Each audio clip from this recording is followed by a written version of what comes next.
Nascer, crescer, estudar, vencer, viver. Tinha a minha filha 5 anos. Morava por trás do castelo quando rebentou o 25 de Abril. Eu tinha o coisa de me levantar e pôr a rádio a tocar enquanto tomava banho, enquanto me vestia. Às vezes fazia leite para dar à menina para dar antes de vir embora, porque eu saía de casa às 5h30 da manhã. E quando pus o rádio a tocar, eram muitos militares, era muita confusão. Era a tal música do Zeca Afonso, Grândola Vila Morena. Eu digo assim, Grândola Vila Morena. Mas o meu pai dizia que isto não se podia ouvir. Porque o meu pai era muito inteligente. Era mau, mas era inteligente. Então depois um bocadinho, uma revolução. Mas eu não liguei nada. Aquilo de momento não liguei. Mas quando saí para me ir embora, lembro, uma revolução, é a guerra em Lisboa. Volto para trás e disse, mãe, não saias de casa com a menina que está uma guerra em Lisboa. Foi a minha sensação, era em Lisboa e vinha para cá, pronto. Aquilo, eram 20 e picos anos, era a juventude já, e vim a pé para baixo, para encosta abaixo, vinha sair ali ao pé do colégio, Costa Marques. Quando cheguei cá abaixo, silêncio na vila, nem ai, nem oi. Trabalhava na altura no Hotel Espadarte. Quando cheguei ao Hotel Espadarte, um sossego, um silêncio. Digo assim, uma guerra em Lisboa. Mas aqui não há nada. Bem, fomos trabalhar. O patrão, entretanto, foi ao hotel e então o patrão depois acabou por avisar que realmente havia uma queda de governo em Lisboa, estava tudo, tinha vindo as tropas não sei de onde, mas não sei de onde, mas a gente estávamos sossegados, ponto.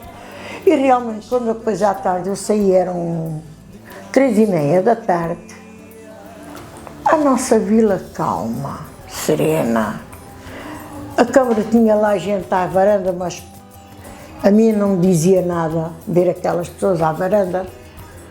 Digo assim, afinal a gente tem guerra, mas nem é cá. Pronto, fui-me embora para cima. Ali, mesmo depois nos outros dias também não houve confusão nenhuma. Quando chegou depois ao 1 de maio, aí é que foi a confusão. Aí é que era o dia do trabalhador, aí é que era a zaragata, aí é uns que queriam trabalhar, outros não queriam. Veio depois o arrombamento das casas que estavam fechadas. Aí também participei. Aí também fechei a porta aos meus rapazes, à minha família, fechei a porta à chave, para não saírem de casa, e eu ao pernas para a confusão. Aí eu fui, andei a arrombar, não foi para mim não quis. Andei a arrombar para pessoas que não tinham. E havia os senhorios, como ainda hoje há. Eu acho que hoje, se houvesse outra revolução, acontecia o mesmo. Havia senhorios que fechavam as portas e não alugavam e não nada, apodreciam as casas. Então arrombámos uma machinha delas. Ao fim de uns tempos, o presidente fugiu. Mais tarde ouvi, não sei se ele morreu cá, se ele morreu lá. Isso eu sei que ele morreu. Se és de outro lugar onde o sol nasce e teima em acordar, não podes. Ou se és mulher em terra que homem manda, impõe, castiga e fere, não podes.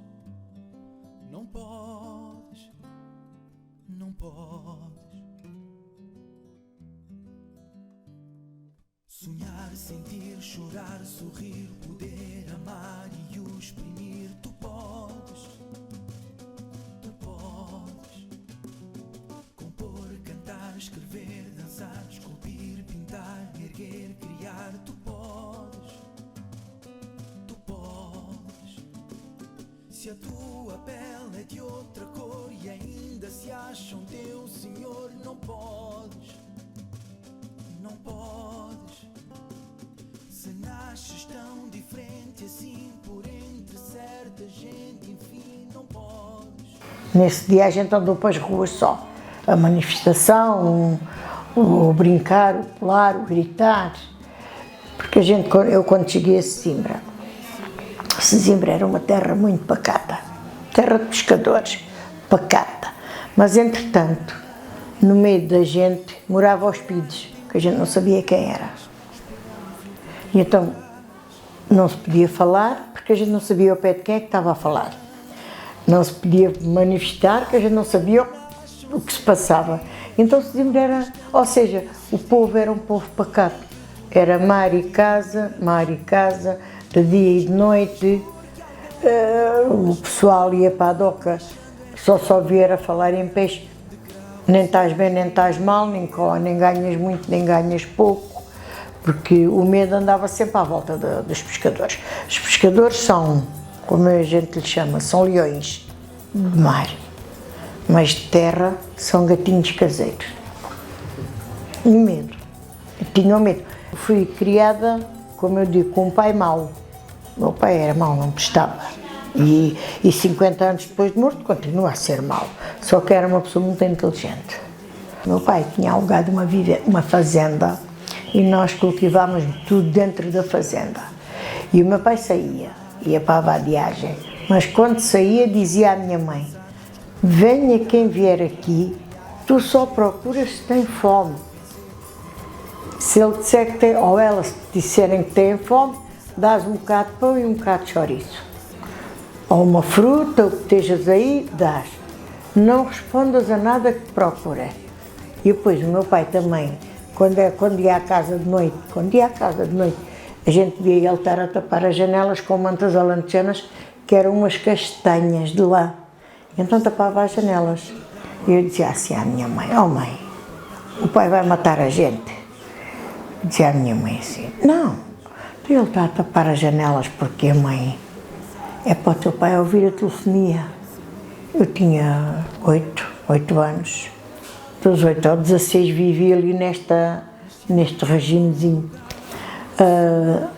Então era o meu pai que acendia uma telefonia assim pequenina para ouvir a rádio, mas que eu falo a verdade, porque aquela rádio dizia tudo o que estava a passar cá e com os nossos soldados lá fora, os que morriam, que a gente nunca sabia, às vezes só as próprias famílias é que sabia quem é que tinha morrido, porque eles às vezes diziam quem é que tinha morrido, dizia a que Pontes estava à guerra, dizia a que Pontes o Salazar estava a castigar as pessoas, mas depois dizia para nós, para não abrir a boca, porque a minha fazenda tinha uma passagem de um lado para o outro e passavam, não iam, porque aquilo tinha assim, fazia assim, as pessoas tinham que seguir aqui este caminho e aquele para depois passarem para o outro lado.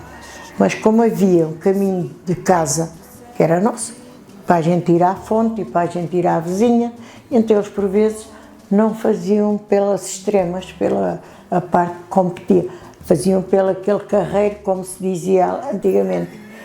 E às vezes chegavam lá: boa tarde, a minha mãe vinha logo, minha mãe era assim uma grande melhoraça. Minha mãe vinha: boa tarde minha senhora, o que é que os senhores desejam? Então, está muito mal, os senhores têm fome? Os senhores têm fome?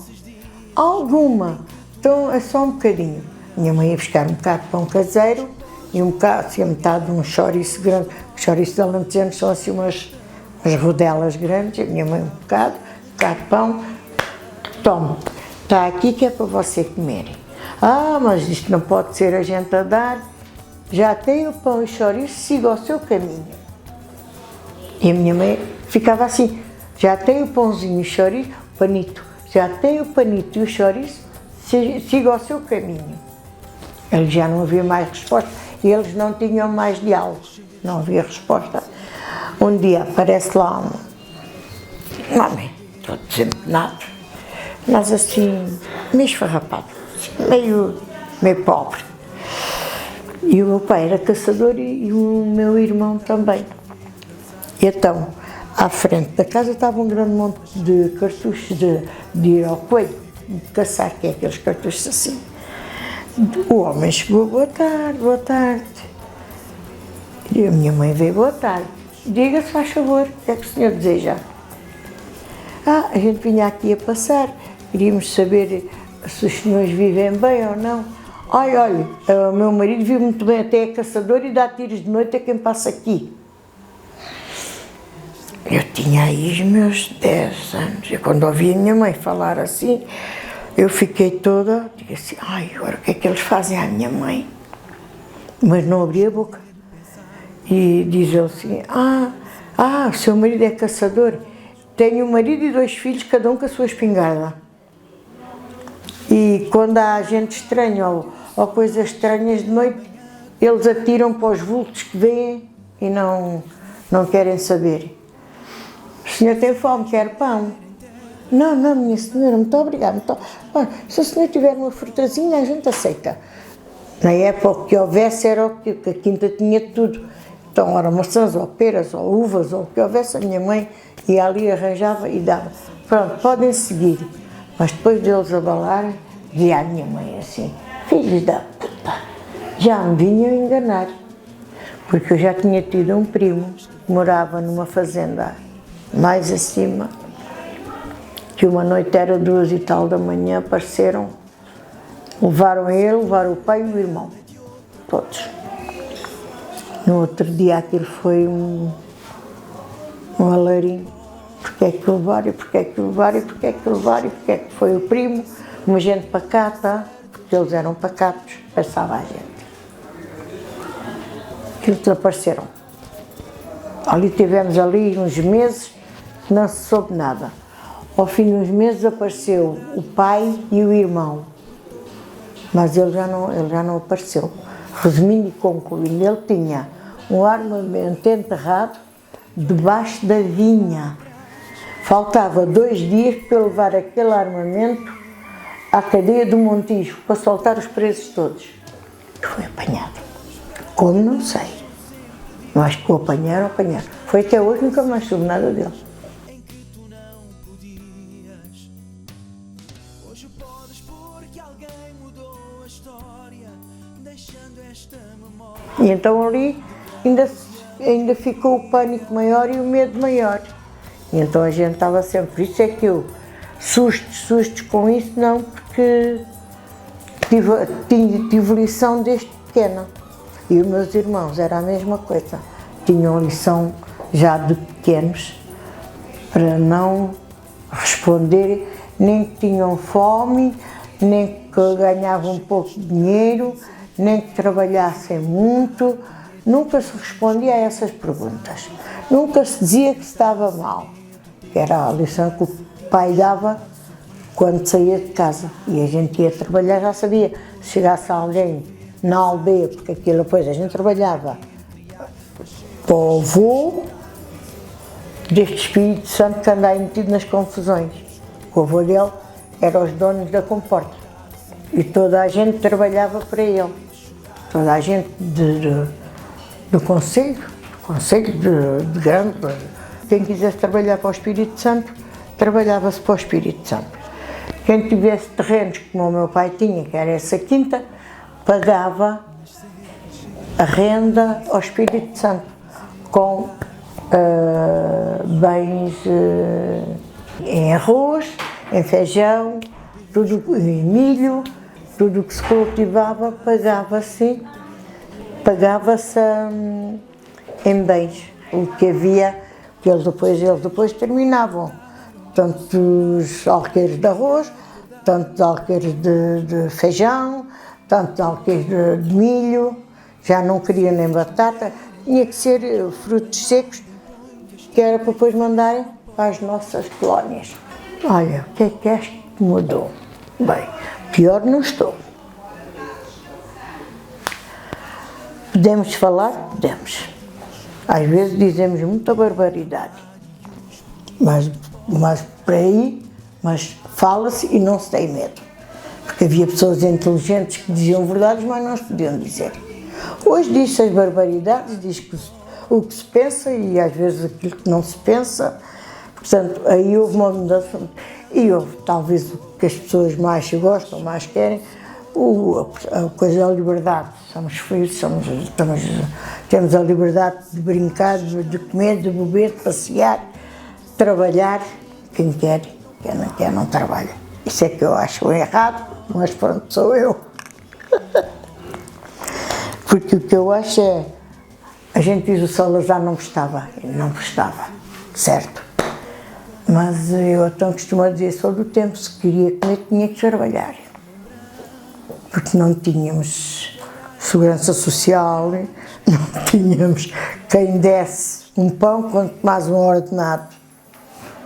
Ele foi bom, realmente eu não digo que não é bom. Talvez é mal distribuído, ou mal gerido, ou talvez dinheiro a mais. Porque ganha-se muito e produz-se pouco. Pronto, a malta não quer produzir e quer comer e beber. E há quanto quem é que come e bebe, há conta daqueles que ainda vão trabalhando e vão enfiando lá os descontos que eles querem e lhe apetece. Mas acha que a revolução foi positiva ou não? Foi mal aproveitada, mas foi. Um bocadinho de liberdade a menos e trabalha mais. A liberdade para mim é poder eu dizer assim, vou trabalhar e ninguém me vai criticar e o patrão não me vai despedir. Mas eu quero ganhar o meu dinheiro para eu poder comer. E sair de casa e saber que vou trabalhar, mas vou ganhar. Bom, isso para mim é fantástico. Acho que nisso veio muito bom. Não ser obrigada a trabalhar ali para aquele patrão, que ganhes, que não ganhes, tens que trabalhar aqui, que era o que acontecia à gente antes da liberdade. A gente ia para a companhia, ganhasses 10 tostões, ganhasses 15, dali não saías porque não ias trabalhar para mais nada. Mas disse que trabalhou ali no Hotel do Mar. Isso já foi cá, Sim. no Hotel Espadarte. Trabalhei muito bem, um patrão excelente, Ele nem sabia se a gente estava lá a trabalhar, se estava numa copa, se estava nos quartos. Para ele era preciso trabalho para ser feito. Nunca ouvi aquele patrão dar uma descompostura a ninguém, apesar do hotel estar cheio de empregados. Um hotel cheio de empregados. Apesar de nós limparmos a sala, aqui vê-se a liberdade das pessoas. O patrão dizia que a sala tinha que ser limpa e encerada. E então o que é que era? Era as mulheres todas, depois da sala fechar dos jantares, seja para a volta das 11 horas, irmos lavar a sala toda com água rasa e palha de aço, porque antigamente para tirar a cera, a gente lavava, tirava, limpava-se, acabava-se de fazer isso, voltámos atrás a dar a cerazinha toda à mão. Eram 3 ou 4 a dar a cera, era 3 ou 4 a puxar o brilho. Nunca se, apesar de haver a liberdade, nunca se ouviu uma colega reclamar que aquilo não devia de ser feito ou porque estávamos a trabalhar demais. Nunca. Mas já havia a liberdade de a gente dizer ou faço ou não faço. O 25 de Abril trouxe muitas coisas boas, mas trouxe outras muito desajeitadas. Que é, eu lembro-me da gente vir andar a trabalhar e olhar para trás e ver um capataz.